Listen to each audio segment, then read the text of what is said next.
ಅದನ್ನೇ ಮತ್ತೊಂದು ಶ್ಲೋಕ ಏಕಾದಶಿ, ಇದು ಮತ್ತೆ ನಾರದೀಯ ಪುರಾಣದ ಶ್ಲೋಕ. ಬಹುವಾಗ ಇಲ್ಲಿ ತನಕದ್ದು ವರಾಹ ಪುರಾಣದ ಶ್ಲೋಕಗಳ ಮಧ್ಯೆ ಕೊಟ್ಟರು, ಇದು ಪುನಃ ನಾರದೀಯ ಪುರಾಣದ ಶ್ಲೋಕ. ಇದು ಬಹುವಾಗಮ ವಿರೋಧೇಶು. ಅದೇ ಏಕಾದಶ್ಯಾಂತು ವಿದ್ಯಾಯಾಮ್ ಸಂಪ್ರಾಪ್ತೆ ಶ್ರವಣೇ ತಥಾ. ಎರಡು, ಇದು ಮತ್ತೊಂದು ಹೊಸ ವಿಷಯ ಹೇಳಿದ್ರು.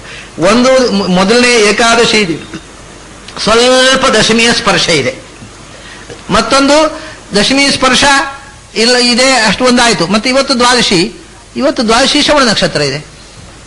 ಓಹೋ, ಹಾಗಾದ್ರೆ ಶ್ರವಣ ನಕ್ಷತ್ರ ಇರುವ ದ್ವಾದಶಿ ಮೊದಲು ದಶಮಿ ವೇದ ಇರತಕ್ಕ ಏಕಾದಶಿಯನ್ನು ಬಿಟ್ಟು ದ್ವಾದಶಿ ಉಪವಾಸ ಮಾಡ್ರಿ. ಶ್ರವಣ ನಕ್ಷತ್ರ ಇದ್ರೆ ದ್ವಾದಶಿ ದಿವಸ ಶ್ರವಣ ನಕ್ಷತ್ರಕ್ಕೋಸ್ಕರ ದ್ವಾದಶಿ ದಿವಸ ಉಪವಾಸ ಮಾಡ್ರಿ. ಎರಡು ಕಾರಣಕ್ಕೋಸ್ಕರ. ಒಂದು, ಏಕಾದಶಿ ವೇದ ಇದ್ರೆ ದ್ವಾದಶಿ ಉಪವಾಸ. ಶ್ರವಣ ನಕ್ಷತ್ರ ಇದ್ರೆ ಮುಂಚಿನ ದಿವಸ ಏಕಾದಶಿ ವೇದ ಇರದೇ ಇದ್ರೂ ದ್ವಾದಶಿ ಉಪವಾಸವೇ. ಶ್ರವಣ ನಕ್ಷತ್ರಕ್ಕೋಸ್ಕರ ದ್ವಾದಶಿ ಉಪವಾಸ ಒಂದು, ಮತ್ತೊಂದು ಶ್ರವಣ ನಕ್ಷತ್ರ ಬೇಕಾಗಿಲ್ಲ, ಏಕಾದಶಿ ಮುಂಚಿನ ದಿವಸ ಏಕಾದಶಿ ದಶಮಿ ಸ್ಪರ್ಶ ಇತ್ತು ಅಂದ್ರೆ ದ್ವಾದಶಿ ಉಪವಾಸ. ಹಾಗೆ ದ್ವಾದಶಿ ಉಪವಾಸಕ್ಕೆ ಎರಡು ಕಾರಣಗಳು. ಒಂದು, ಮುಂಚಿನ ದಿವಸ ಏಕಾದಶಿಯಲ್ಲಿ ದಶಮಿ ವೇದ ಇದ್ರೆ ದ್ವಾದಶಿ ಉಪವಾಸ. ಏಕಾದಶಿ ಶುದ್ಧ ಇದ್ರೂ ಕೂಡ ದ್ವಾದಶಿ ದಿವಸ ಶ್ರವಣ ನಕ್ಷತ್ರ ಇದ್ರೆ ಅವತ್ತು ಪುನಃ ಉಪವಾಸ. ಹೀಗೆ ಏಕಾದಶ್ಯಾಂತ ವಿದ್ಯಾಯಾಮ್, ಏಕಾದಶಿ ದಶಮಿಯ ಸ್ಪರ್ಶ ಇದ್ರೆ ಮತ್ತು ಸಂಪ್ರಾಪ್ತೆ ಶ್ರವಣೇ ತಥಾ, ದ್ವಾದಶಿ ದಿವಸ ಶ್ರವಣ ನಕ್ಷತ್ರ ಬಂದರೆ ಏನ್ ಮಾಡಬೇಕು? ಉಪೋಷ್ಯ ದ್ವಾದಶಿ ಪುಣ್ಯ, ಆವತ್ತು ದ್ವಾದಶಿ ಉಪವಾಸ ಮಾಡಿಬಿಟ್ರಿ. ಪಕ್ಷಯೋ ಉಭಯೋರಪಿ. ಈಗ ದ್ವಾದಶಿ ಶ್ರವಣ ನಕ್ಷತ್ರ ಇದೆ, ಮುಂಚಿನ ದಿವಸ ವೇದ ಇದ್ರೆ ಎರಡು ಉಪವಾಸವೂ ಅವತ್ತೇ ದ್ವಾದಶಿ ದಿವಸವೇ. ಶ್ರವಣ ಉಪವಾಸವೂ ಆಯಿತು, ಏಕಾದಶಿ ಉಪವಾಸ ಎರಡು ಒಂದೇ ದಿವಸ ಬಂತಾವಾಗ, ಎರಡು ಉಪವಾಸ ಮಾಡಲಿಕ್ಕಿಲ್ಲ. ಉಪೋಷ್ಯ ದ್ವಾದಶಿ ಪುಣ್ಯ. ಇದಕ್ಕೆ ಅಪವಾದ ಉಂಟು ಅಂದ್ರೆ ಈ ಪುರಾಣಗಳಲ್ಲೆಲ್ಲ ಶುಕ್ಲ ಪಕ್ಷದ ಏಕಾದಶಿ ಹಾಗೆ, ಕೃಷ್ಣ ಪಕ್ಷದ ಏಕಾದಶಿ ಹಾಗೆ ಅಂತ ಕೆಲವು ಪುರಾಣಗಳಲ್ಲೆಲ್ಲ ಪಕ್ಷಭೇದೇನ ಬೇರೆ ಬೇರೆ ಫಲ ಹೇಳ್ತಾರೆ. ಶುಕ್ಲ ಪಕ್ಷದ ಏಕಾದಶಿ ವಿಶೇಷ, ಕೃಷ್ಣ ಪಕ್ಷದ ಏಕಾದಶಿ ವಿಶೇಷ ಅಂತ ಕೆಲವರು. ಇನ್ನು ಕೆಲವರು ಕೃಷ್ಣ ಪಕ್ಷದ ಏಕಾದಶಿ ಉಪವಾಸ ಮಾಡದೇ ಇದ್ರು ಶುಕ್ಲ ಪಕ್ಷದ ಏಕಾದಶಿ ಮಾಡುವಂತ ಕೆಲವು ಕಡೆ ಇಂಥದ್ದೆಲ್ಲ ಮಾತುಗಳು ಪುರಾಣದಲ್ಲಿ ಬರ್ತವೆ. ಅವೆಲ್ಲ ಸುಮ್ಮನೆ ಅದು ಮೋಹಕವಾದಂತಹ ವಚನಗಳು. ಅದರಲ್ಲಿ ಏಕಾದಶಿಯಲ್ಲಿ ಶುಕ್ಲ ಪಕ್ಷ ಕೃಷ್ಣ ಪಕ್ಷ ಅಂತ ವಿಭಾಗ ಮಾಡ್ಲಿಕ್ಕೆ ಹೋಗಬೇಡ. ಪಕ್ಷಯೋ ರುಭಯೋರಪಿ, ಶುಕ್ಲ ಪಕ್ಷ ಆಗಲಿ ಕೃಷ್ಣ ಪಕ್ಷ ಆಗಲಿ ಯಾವತ್ತೂ ಕೂಡ ಏಕಾದಶಿಯನ್ನ ಯಾವ ಪಕ್ಷದಲ್ಲಿ ಆದರೂ ಆಚರಣೆ ಮಾಡುವಂತಹದ್ದು ವಿದ್ಧವಲ್ಲದ ಏಕಾದಶಿ ದ್ವಾದಶಿ ದಿವಸ ಮಾಡುವಂಥದ್ದು. ಅದು ದ್ವಾದಶಿ ಉಪವಾಸ ಮಾಡಿದರೆ ಏನು ವಿಶೇಷ ಅದರದ್ದು? ಅದು ಏನದು ಒಂದು ದ್ವಾದಶಿಯನ್ನು ನಾವು ಹರಿದಿನ ಅಂತ ಕರಿತೇವೆ. ಏಕಾದಶಿ ದಶಮಿ ದಿನತ್ರಯವೂ ಹರಿದಿನವೇ. ಅದರಲ್ಲಿ ದಶಮಿ ಸ್ಪರ್ಶ ಇಲ್ಲದ ಏಕಾದಶಿ ಅದು ದ್ವಾದಶಿ ಸ್ಪರ್ಶ ಇರುವ, ಅರ್ಥಾತ್ ದ್ವಾದಶಿ ಅನ್ನೋದು ಅದು ಪೀಕ್ ಶಿಖರ ಹರಿದಿನದಲ್ಲಿ. ಆ ದ್ವಾದಶಿಯ ವಿಶೇಷ ಏನು ಅಂತಂದ್ರೆ ಹೇಳ್ತಾರೆ, ದ್ವಾದಶಿ ಉಪವಾಸ ಮಾಡಲಿಕ್ಕೆ ಅಷ್ಟು ಒತ್ತಿ ಯಾಕೆ ಕೊಡುವುದು ಅಂದ್ರೆ, ದ್ವಾದಶಿ ಅಂದ್ರೆ ಉಪರಾಗ ಸಹಸ್ರಾಣಿ ಅಂತ.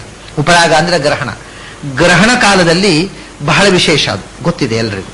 ಗ್ರಹಣ ಕಾಲದಲ್ಲಿ ಎಷ್ಟು ನಾವು ಜಪ ಮಾಡ್ತೇವೆ ಅಷ್ಟು ಅದು ಬೇರೆ ಸಮಯದಲ್ಲಿ ಯಾಕಂದ್ರೆ ಮೈಂಡು ಬಹಳ ಎಲರ್ಟ್ ಆಗಿರತಕ್ಕಂಥ ಸಮಯ ಅದು. ಅದಕ್ಕೋಸ್ಕರವೇ ನೋಡಿ ದ್ವಾದಶಿ ಅನ್ನುವುದು ಆ ಗ್ರಹಣ ಕಾಲದ ಹಾಗೆ ಅಂತ. ದ್ವಾದಶಿ ಅನ್ನೋದು ಗ್ರಹಣ ಕಾಲದ ಹಾಗೆ. ಗ್ರಹಣ ಕಾಲಕ್ಕಿಂತ ಮೊದಲು ನಾವು ಉಪವಾಸ ಮಾಡಿ, ಗ್ರಹಣ ಕಾಲದಲ್ಲೂ ಉಪವಾಸ ಇದ್ದು, ಗ್ರಹಣ ಕಾಲಕ್ಕಿಂತ ಮೊದಲು ಉಪವಾಸ ಪ್ರಾರಂಭ ಮಾಡಿ ಗ್ರಹಣ ಕಾಲದಲ್ಲಿ ಉಪವಾಸ ಇದ್ದು ನಾವು ಜಪ ಮಾಡ್ತೇವೆ. ಹಾಗೆಯೇ ಗ್ರಹಣ ಕಾಲದಲ್ಲಿ ಹೇಗೆ ಉಪವಾಸ ಇರ್ತೇವೆ, ದ್ವಾದಶಿ ದಿವಸ ಉಪವಾಸ ಇರುವುದು. ಏಕಾದಶಿ ಉಪವಾಸ ದ್ವಾದಶಿ, ಯಾಕೆಂದ್ರೆ ಅದು ಗ್ರಹಣ ಕಾಲದ ಹಾಗೆ ಅಂತ. ಗ್ರಹಣ ಕಾಲದಲ್ಲಿ ಏನು ವಿಶೇಷ ಅಂದ್ರೆ, ಗ್ರಹಣ ಕಾಲದಲ್ಲಿ ನಮ್ಮ ಮೈಂಡು ಬಹಳ ಎಲರ್ಟ್ ಆಗಿರುತ್ತೆ. ಆಗ ನೀವು ಗಾಯತ್ರಿ ಜಪ ಮಾಡಿದರೆ, ಬೇರೆ ಸಮಯದಲ್ಲಿ 10 ಗಾಯತ್ರಿ ಜಪ ಮಾಡಿದರೆ 10, ಈ ಗ್ರಹಣ ಕಾಲದಲ್ಲಿ 10 ಗಾಯತ್ರಿ ಜಪ ಮಾಡಿದರೆ ಸುಮಾರು 100 ಗಾಯತ್ರಿ ಜಪ ಮಾಡಿದ ಇಫೆಕ್ಟ್ ಬರ್ತದೆ. ಆವಾಗ ಮೈಂಡ್ ಬಹಳ ಪರಿಣಾಮಕಾರಿಯಾಗಿರುತ್ತೆ. ಆದ್ರಿಂದ ಆವತ್ತು ಆ ಸಮಯದಲ್ಲಿ ಆ ಮೈಂಡ್ ಅನ್ನು ಅದಕ್ಕೆ ಧ್ಯಾನಕ್ಕೆ ಉಪಯೋಗಿಸು.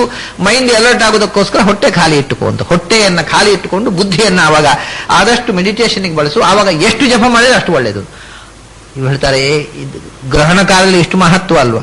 ಒಂದು 10 ಗಾಯತ್ರಿ ಮಾಡಿದರೆ ಗ್ರಹಣ ಕಾಲದಲ್ಲಿ 100 ಗಾಯತ್ರಿ ಮಾಡಿದಷ್ಟು ಇಫೆಕ್ಟ್.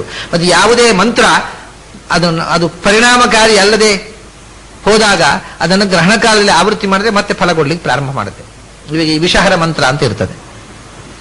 ವಿಷಹರ ಮಂತ್ರವನ್ನು ಜಪ ಮಾಡ್ತಾ ಮಾಡ್ತಾ ಅದನ್ನ ಎಷ್ಟೋ ಸಂದರ್ಭ ಏನಾಗುತ್ತೆ, ಕಡೆಗೆ ಅದು ವಿಷಹರತ್ವ ಹೋಗಿಬಿಡ್ತದೆ ಅದಕ್ಕೆ. ಯಾಕಂದ್ರೆ ಇವನು ಅದನ್ನು ಜಪ ಮಾಡತಕ್ಕವನ ಶಕ್ತಿ ಕಮ್ಮಿ ಆದಾಗ, ಮಂತ್ರದಲ್ಲಿ ಶಕ್ತಿಯಿಂದ ಜಪಿಸುವವನ ಶಕ್ತಿ ಅಲ್ವಾ, ಇವನಲ್ಲಿ ಶಕ್ತಿ ಇಲ್ಲದೆ ಮಂತ್ರದಲ್ಲಿ ಅಲ್ಲಿನ ಶಕ್ತಿ ಬರಬೇಕು. ಅದರಿಂದ ಇವನಲ್ಲಿ ಶಕ್ತಿ ಕಮ್ಮಿ ಆದಾಗ ಆ ವಿಷಹರ ಮಂತ್ರ ಜಪಿಸಿದರೆ ಪರಿಣಾಮ ಆಗೋದಿಲ್ಲ. ಅವಾಗ ಏನು ಮಾಡಬೇಕು ಅಂದ್ರೆ ಪುನಃ ಶಕ್ತಿ ಆಧಾನ ಮಾಡಬೇಕಾದ್ರೆ ಗ್ರಹಣ ಕಾಲದಲ್ಲಿ ಆ ಮಂತ್ರವನ್ನು ಆವೃತ್ತಿ ಮಾಡಿದ್ರೆ ಪುನಃ ಕೆಲಸ ಮಾಡಲಿ ಶುರು ಮಾಡುತ್ತೆ. ಯಾವುದೇ ಮಂತ್ರ ತನ್ನ ಶಕ್ತಿ ಹ್ರಾಸ ಆದರೆ ಗ್ರಹಣ ಕಾಲದಲ್ಲಿ ಅದನ್ನು ಅನುವೃತ್ತಿ ಮಾಡಿದ್ರೆ ಮತ್ತೆ ಬರ್ತದೆ. ಹಾಗಾಗಿ ಗ್ರಹಣ ಕಾಲದಲ್ಲಿ ಮತ್ತೆ ಶಕ್ತ್ಯಾಧಾನ ಆಗುತ್ತೆ ಅನ್ನೋದು ಇದು ಪ್ರಯೋಗದಿಂದ ಅನುಭವದಿಂದ ಸಿದ್ಧವಾದ ಸಂಗತಿ. ದ್ವಾದಶಿಯು ಹಾಗೆ ವಿಶೇಷವಾದ ಶಕ್ತಿ ಇರತಕ್ಕಂಥದ್ದು. ಹಾಗಾಗಿ ದ್ವಾದಶಿ ಕಾಲದಲ್ಲಿ ಉಪವಾಸ ಇದ್ದು ಜಪ ಮಾಡಿದರೆ ಏನಾಗುತ್ತೆ ಅಂದ್ರೆ ಉಪರಾಗ ಸಹಸ್ರಾಣಿ ಅಂದ್ರು. 1,000 ಗ್ರಹಣ ಕಾಲದಲ್ಲಿ ನೀನು ಮಾಡಿದ ಜಪದ ಇಫೆಕ್ಟ್ ಏನೋ ಅದು ಒಂದು ದ್ವಾದಶಿ ದಿವಸ ಉಪವಾಸ ಇದ್ದು ಮಾಡಿದರೆ ಉಂಟು ಅಂತ.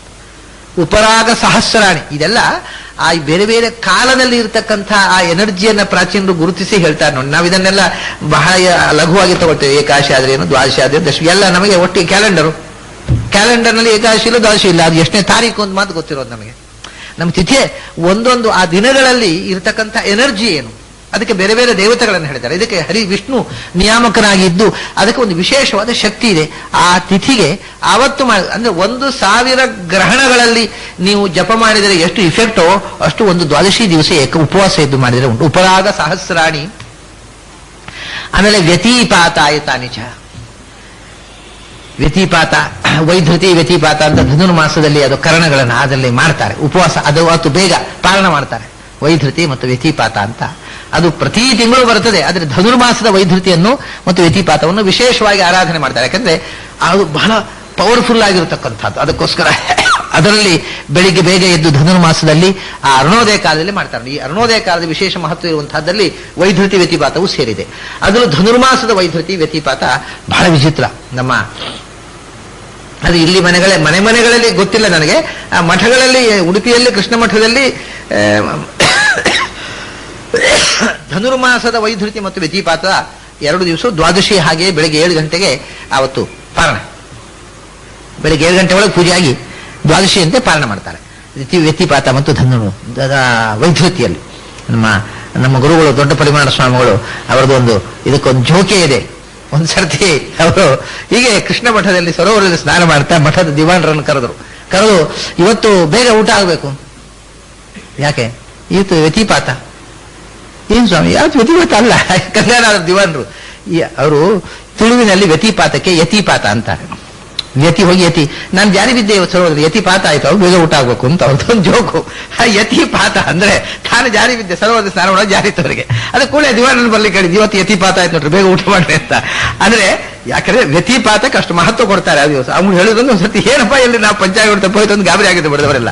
ಅವ್ರು ತಮಾಷೆ ಮಾಡಿದ್ ಇವತ್ತು ಬೇಗ ಊಟ ಆಗ್ಬೇಕು ಅಂತ. ಅಂದ್ರೆ ವ್ಯತಿಪಾತ ಆ ಅರುಣೋದಯ ಕಾಲ ಅದು ಬಹಳ ಮಹತ್ವ. ಅರುಣೋದಯ ಕಾಲದಲ್ಲಿ ಆ ಕೂತು ಮೆಡಿಟೇಷನ್ ಮಾಡೋದು ಉಂಟಲ್ವಾ, ವ್ಯತಿಪಾತದಲ್ಲಿ ವೈಧೃತಿಯಲ್ಲಿ. ಮತ್ತು ಏಕಾದಶಿಯನ್ನು ದಶಮಿ ಸ್ಪರ್ಶ ಇಲ್ಲದ ದ್ವಾದಶಿ ದಿವಸ ಅರುಣೋದಯ ಕಾಲ, ಅದು 1,000 ಗ್ರಹಣಗಳಿಗಿಂತ ಮಹತ್ವದ ಎನರ್ಜಿ ಆ ಕಾಲದಲ್ಲಿ ಅರುಣೋದಯ ಕಾಲದಲ್ಲಿದೆ. ಅವತ್ತು ಮೆಡಿಟೇಷನ್ ಮಾಡಿದ್ರೆ ಅರುಣೋದಯ ಅದನ್ನ ಹೇಳ್ತಾರೆ. ಉಪರಾಗ ಸಹಸ್ರಾಣಿ ವ್ಯತಿಪಾತ ಅಯುತಾನಿಚ. 1,000 ಗ್ರಹಣಗಳು 10,000 ವ್ಯತಿಪಾತಗಳ ಯೋಗದ ಪುಣ್ಯ ಒಂದು ಉಪವಾಸ ಮಾಡಿದೆ ದ್ವಾದಶಿಗಿದೆ ಅಂತದ್ದು. ಅಯುತ ಅಂದ್ರೆ 10,000 ವ್ಯತಿಪಾತ ಅಯುತಾನಿಚ. ಆಮೇಲೆ ಅಮಾಲಕ್ಷಂತು 1,000 ಗ್ರಹಣ, 10,000 ವ್ಯತಿಪಾತ, 1,00,000 ಅಮಾವಾಸ್ಯೆ. ಅಮಾವಾಸ್ಯೆ ಅನ್ನೋದು ಯಾವಾಗಲೂ ದರ್ಶಪೂರ್ಣ ಅಮಾವಾಸ್ಯೆ ಹುಣ್ಣಿಮೆ ವಿಶೇಷ ಯಾಗ ಮಾಡತಕ್ಕಂಥ ಪರ್ವಕಾಲ ಅದು. ಅವತ್ತು ಅಮಾವಾಸ್ಯೆ ಮತ್ತು ಹುಣ್ಣಿಮೆಗಳಲ್ಲಿ ವಿಶೇಷವಾದ ಎನರ್ಜಿ ಇರ್ತದೆ. ಯಾಕಂದ್ರೆ ಅವತ್ತು ಯಾವಾಗಲೂ ಮನಸ್ಸಿನ ಮೇಲೆ ಎನರ್ಜಿಯನ್ನು ಕ್ರಿಯೇಟ್ ಮಾಡ್ತಕ್ಕಂಥ ಶಕ್ತಿಗಳೇ ಸೂರ್ಯಚಂದ್ರರು. ಚಂದ್ರನೇ ಮನಸ್ಸಿನ ದೇವತೆ. ಅವನು ಚಂದ್ರ ಆವಾಗ ಹಗಲಲ್ಲೇ ಚಂದ್ರ ಇರ್ತಾನೆ ಅಮಾವಾಸ್ಯೆ ದಿವಸ. ಸೂರ್ಯಚಂದ್ರರು ಇಬ್ರು ಹಗಲಲ್ಲೇ ಇರೋದು. ರಾತ್ರಿಯಲ್ಲಿ ಚಂದ್ರ ನಮಗೆ ಹಿಂದಕ್ಕೆ ಆ ಕಡೆ ಹೋಗಿಬಿಡ್ತಾನೆ, ರಾತ್ರಿ ಹೊತ್ತು ಇರೋದಿಲ್ಲ. ಹಗಲಲ್ಲೇ ಸೂರ್ಯ ಮತ್ತು ಚಂದ್ರ ನಮ್ಮ ತಲೆಯ ಮೇಲೆ ಸುತ್ತಾಡ್ತಾ ಇರುವಂತಹದ್ದು. ಹಾಗಾಗಿ ವಿಶಿಷ್ಟವಾದಂತಹ 2 ಶಕ್ತಿಗಳ ಎನರ್ಜಿ ಮನಸ್ಸಿನ ಮೇಲೆ ಬೀಳುತ್ತೆ. ಅಂದ ಅಮಾವಾಸ್ಯೆ 1,00,000 ಅಮಾವಾಸ್ಯೆ, 10,000 ವ್ಯತಿಪಾತ ಮತ್ತು 1,000 ಗ್ರಹಣಗಳಿಗೆ ಸಮಾನವಾಗಿರತಕ್ಕಂಥದ್ದು ಏಕಾದಶಿ. ದಶಮಿ ವೇದ ಇಲ್ಲದೆ ಏಕಾದಶಿಗೋಸ್ಕರ ದ್ವಾದಶಿಯನ್ನು ಮಾಡತಕ್ಕಂಥ ಅನುಷ್ಠಾನ. ಅಮಾಲಕ್ಷಂತು ದ್ವಾದಶ್ಯಾ ಸಮಾನ ಅಲ್ಲ. ಕಲಾಂ ನಾರ್ಹಂತ್ಯ ಷೋಡಶೀಂ. 1,000 ಗ್ರಹಣದ ಪುಣ್ಯ ಈ ದ್ವಾದಶಿಯ 16ನೇ ಒಂದಂಶವೂ ಅಲ್ಲ ಅಂದ್ರು. ಷೋಡಶೀಂ ಕಲಾಂ, ನಾಟ್ ಇವನ್ 1/16. ಇದರ 16ನೇ ಒಂದಂಶವೂ ಅಲ್ಲ ಈ ದ್ವಾದಶಿ. ಹಾಗೆ 10,00,000 ವ್ಯತಿಪಾತ ಅಲ್ಲ, 10,000 ವ್ಯತಿಪಾತ, 1,00,000 ಅಮಾವಾಸ್ಯೆ. ಇದು ಯಾವುದೂ ಕೂಡ ಇದರ ಒಂದು ಕಲೆಯೂ ಅಲ್ಲ ಅಂತ. ದ್ವಾದಶಿ ದಿವಸ ಉಪವಾಸ ಮಾಡಿ ಏನು ಧ್ಯಾನ ಮಾಡ್ತೇವೆ ಅರುಣೋದಯ ಕಾಲದಲ್ಲಿ, ಅದರ ಒಂದು ಕಲೆಗೂ ಸಾಟಿ ಅಲ್ಲ. ಕಲೆ ಅಂದ್ರೆ 16ನೇ ಒಂದಂಶ. ಇದರ ಕಲಾಂನಾರ್ಹಂತೆ ಷೋಡಶೀಂ